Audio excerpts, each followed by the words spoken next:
Omdurman market, the shopping hub for the Khartoum metropolitan area, as seen in March 2023, full of people and full of life.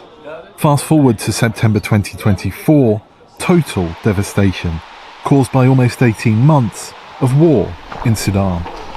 Faris Mustafa fled the city when the war started.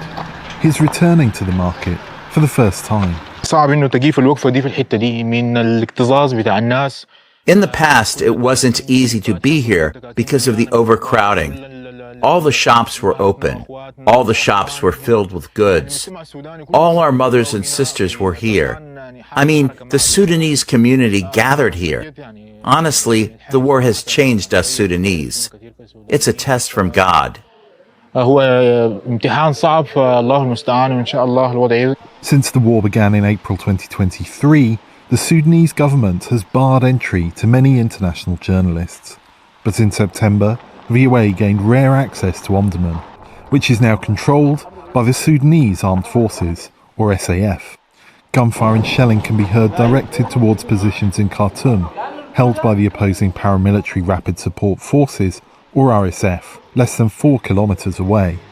The owner of this cosmetics store declined to give his name out of fear for his safety. He says shopkeepers were getting ready for a major holiday when the war broke out. All of the shops were affected. The shooting and chaos started around 2 days before the festival of Eid. People were operating normally and had their Eid products ready to sell. A year and a half later, analysts say Sudan's war is at a stalemate. Peace talks have repeatedly stalled.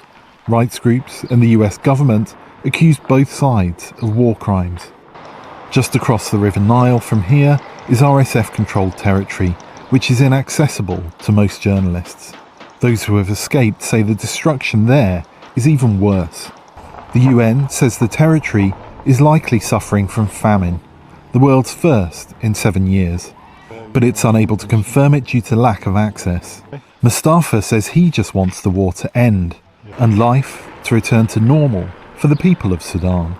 May God compensate them, and people should not despair. God willing, one day we will return, and we will rebuild our country and rebuild Sudan, God willing. Many civilians VOA spoke to shared this hope.